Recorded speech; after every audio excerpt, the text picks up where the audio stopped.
Salve, salve, meu aluno, professor Heitor Ferreira, seu professor de atualidades aqui da Nova Concursos, iniciando com você, meu caro, mais uma super aula, mais uma edição dos nossos 5 temas de atualidades mais importantes da semana. Semana agitada nas atualidades, né? Tenho que dizer para você, mas obviamente eu trago aqui os 5 eventos que são os mais relevantes para a sua prova. Lembrando, a ordem é sempre do menos relevante no top 5 ao mais importante. Então, fica comigo até o final.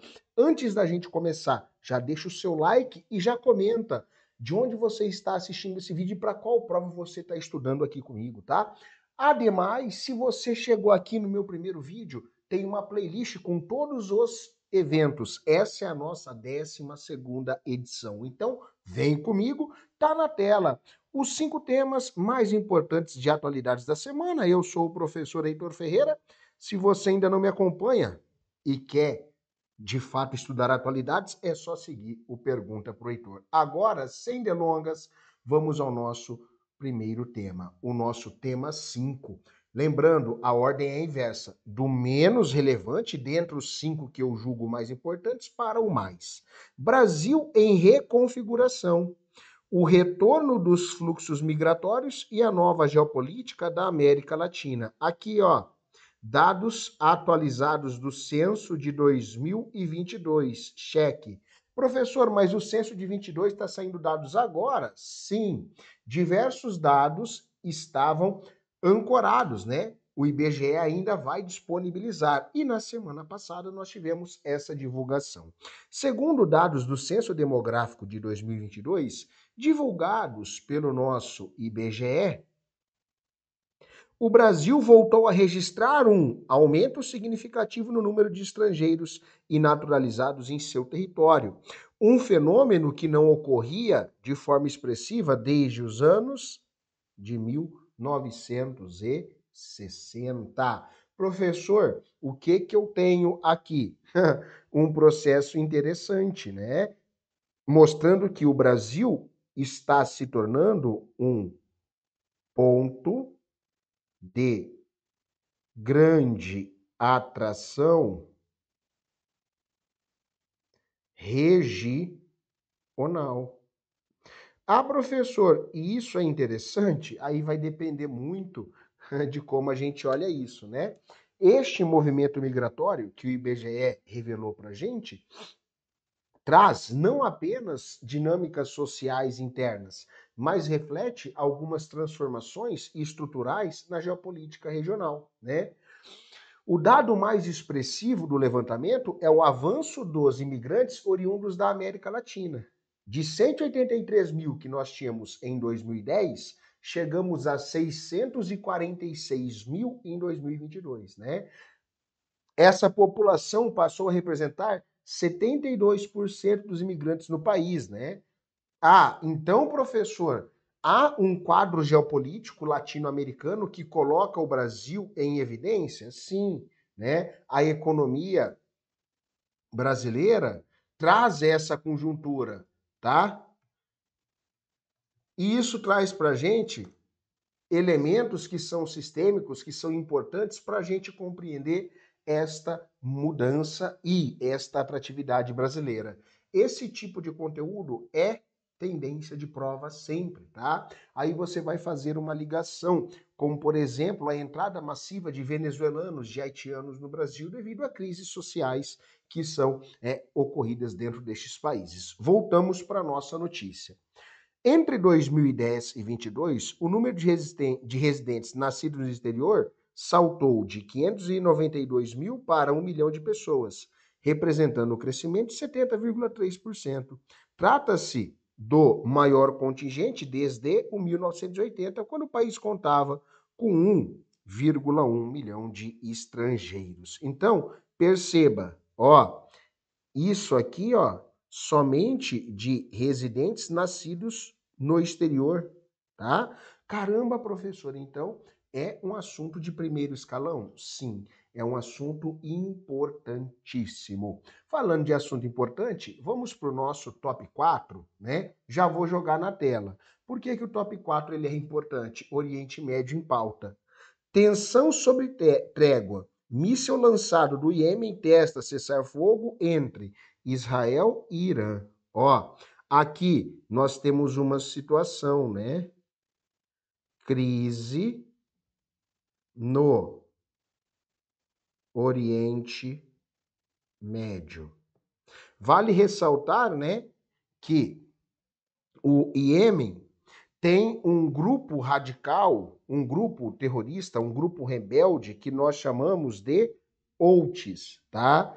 Então, estes rebeldes do Houthis, dos Houthis, é quem vão fazer este ataque, tá? Então, cheque.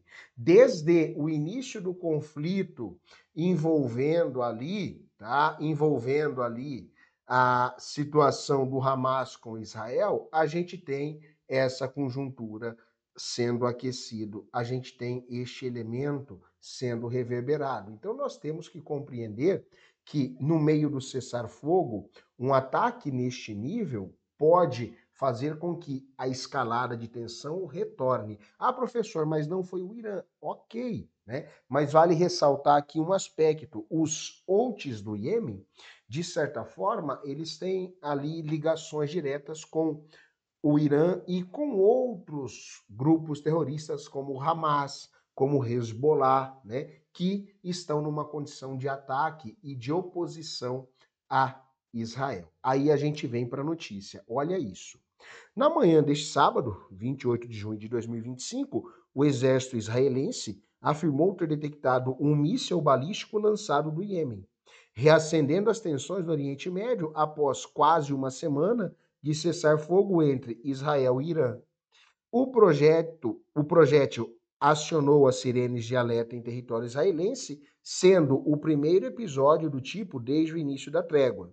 Segundo o IDF, o míssil foi muito provavelmente interceptado com sucesso pelos avanços dos sistemas de defesa aérea do país, como a cúpula de ferro e o sistema do David's Sling. Aqui a gente tem o chamado domo de ferro, né? Como é aí corriqueiramente apelidado no quadro geopolítico. Professor, isso reacendeu a disputa? Ainda não, né? As suspeitas recaíram sobre os rebeldes Houthis, né? Que ficam baseados ali no Iêmen e que são fortemente apoiadores do Irã e recebem muitos incentivos financeiros também do governo iraniano. Porém, não há aqui uma certeza, uma garantia, não há uma relação direta entre o ataque e o Irã. Então, o cessar-fogo continua válido, tá? Tranquilo? Vamos adiante. Olha o meu top 3 de hoje. Preste muita atenção, tá? A gente vem caminhando sempre do menor para o mais relevante. De novo, o Brasil em pauta. E essa pauta, ela é extremamente impactante. Ó, Brasil inaugura nova fronteira energética. A primeira licença para eólica offshore é concedida pelo IBAMA. Aqui, ó, vamos pensar num detalhe. Transição energética. E aqui eu vou fazer um detalhe. Isso ganha maior evidência por conta da chamada COP 30, check, que vai acontecer no Brasil, né, em novembro de 25 em Belém, no estado do Pará. Então já fica de olho nisso, tá? Ah, professor, mas quando eu vou para uma eólica offshore, vai gerar impacto, vai trazer problemas ambientais, né? Para aquela região. Isso é normal também, tá? Ah, professor, então vão começar a construir bases, né? Neste núcleo oceânico, vai ter impacto ao bioma, isso vai acontecer, tá? Mas, obviamente, essa transição energética vai ser muito importante e essencial para uma mudança de postura e para um olhar, uma análise com relação ao que a gente chama, né, de transição estrutural, tá? Então eu tenho que ficar de olho nesta base. Nessa linha de análise, vem comigo. Vamos entender o que está ocorrendo. O Instituto Brasileiro do Meio Ambiente e dos Recursos Naturais Renováveis, o IBAMA, concedeu a primeira licença prévia para um projeto de energia eólica offshore no Brasil, marcando um passo decisivo na diversificação da matriz energética nacional e na inserção estratégica do país na transição energética global. Então, perceba, eu gosto de dizer que o Brasil está na vanguarda da geração de energia limpa. Então, esse projeto offshore vai ser extremamente impactante para este quadro de transição. E, claro, isso vai trazer investimentos e um olhar global para a geopolítica brasileira. O empreendimento autorizado é o sítio de testes de aerogeradores offshore a ser implantado no litoral do município de Areia Branca, no Rio Grande do Norte. Estado que já é referência nacional em geração de energia eólica onshore. O projeto contará com uma capacidade instalada de até 24,5 megawatts e servirá como, olha isso, um laboratório de inovação tecnológica e ambiental para futuros parques em alto mar. Então, o sítio de testes de aerogeradores offshore no litoral do município de Areia Branca, no Rio Grande do Norte, é questão potencial de prova. Mas, professor, né, aí a gente entra naquela dicotomia, né? O Brasil precisa, o Brasil pensa, o Brasil debate a questão de meio ambiente, de sustentabilidade, aí vai trazer uma prerrogativa dessa? Isso é natural, tá? A concessão da licença aqui é resultado de uma análise técnica rigorosa conduzida por uma equipe multidisciplinar, né, do IBAMA, com ampla experiência em avaliação de impactos ambientais. Então, isso garante a conformidade socioambiental do projeto, tá? Além de abrir caminho para o estabelecimento de um marco regulatório mais robusto neste segmento offshore no nosso país. Então a gente tem que ficar de olho nisso, né? Na ótica geopolítica, a medida posiciona o Brasil como um potencial líder latino-americano em energia eólica marítima, setor que já mobiliza investimentos milionários na Europa e na Ásia. Então, o Brasil quer saltar na frente nessa competição geopolítica, nesta competição global. Tenha isso em mente. Professor, tudo bem, podemos avançar? Claro que sim, e vamos agora. Olha o meu top 2 e o top 1, lembrando, é o mais importante, ok? Então, se você chegou agora, tá gostando da aula, deixa o like, se inscreva em nosso canal e vá para a nossa playlist. Lá tem todos os nossos eventos de atualidade semanal, os 5 tops mais importantes. O meu top 2, compromisso em tempos de crise. Países elevam o orçamento climático da ONU em 10%. Professor, este tema é um tema bastante importante, né? Sim.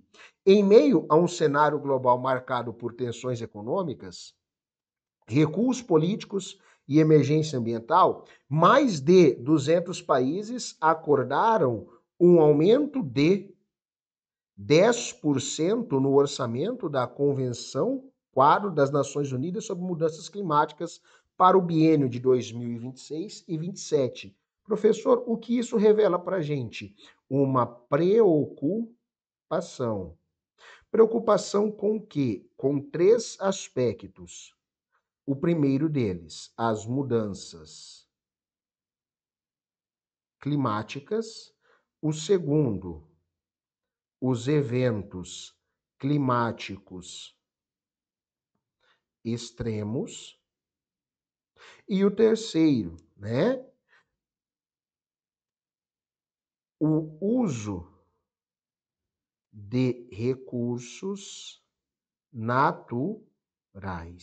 Então, obviamente, esta ampliação, né, é pontual para a gente tentar mitigar este quadro de mudança que vem impactando de maneira muito sólida a sociedade global, tá? Então, tenha isso em mente, não é algo que está focado em um ou outro país tão somente. Nessa seara, a gente avança.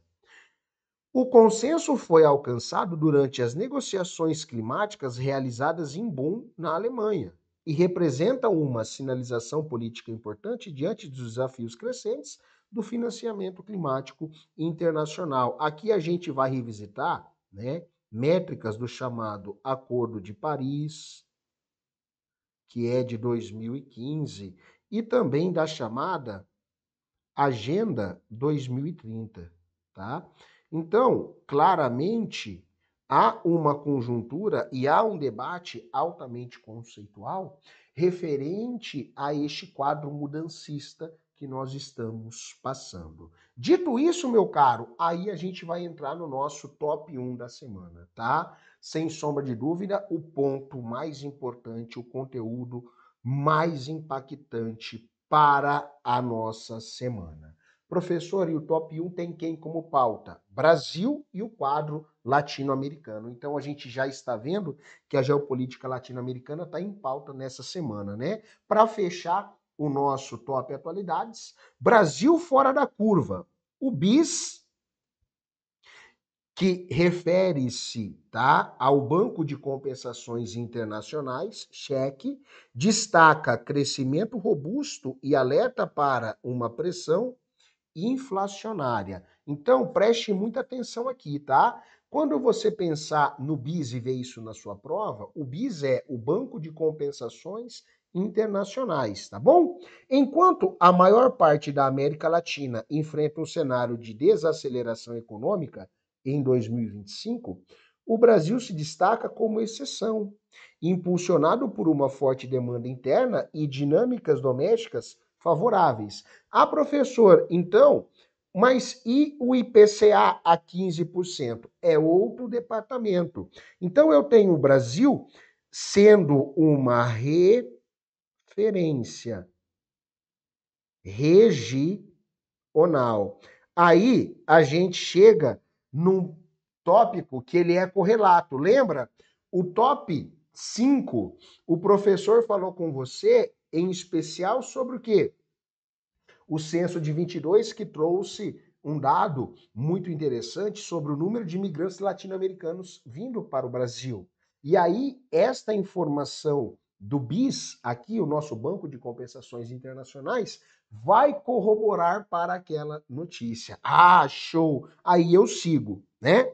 A avaliação é do Banco de Compensações Internacionais, o nosso BIS, conhecido como Banco Central dos Bancos Centrais, em seu relatório anual, que lança uma luz sobre os desequilíbrios e avanços nas principais economias emergentes. De acordo com o documento, olha isso, na América Latina, a atividade econômica foi geralmente moderada, exceto no Brasil, onde uma forte demanda doméstica foi sustentada por um mercado de trabalho apertado e transferências fiscais. Então, o Brasil continua se destacando neste quadro latino-americano, tá? E claro, isso vai trazer investimentos e atratividades neste cenário. Essa combinação resultou de um crescimento expressivo.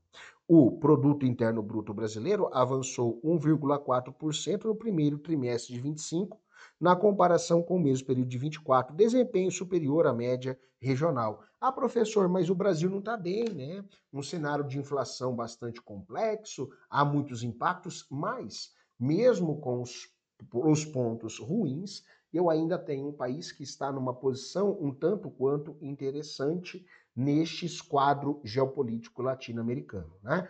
O progresso da inflação vai preocupar a entidade, né? Em contraste com o restante do mundo, onde os níveis de preços vêm se aproximando das metas das autoridades monetárias, o processo de desinflação perdeu fôlego em várias economias latino-americanas, sobretudo no Brasil, né?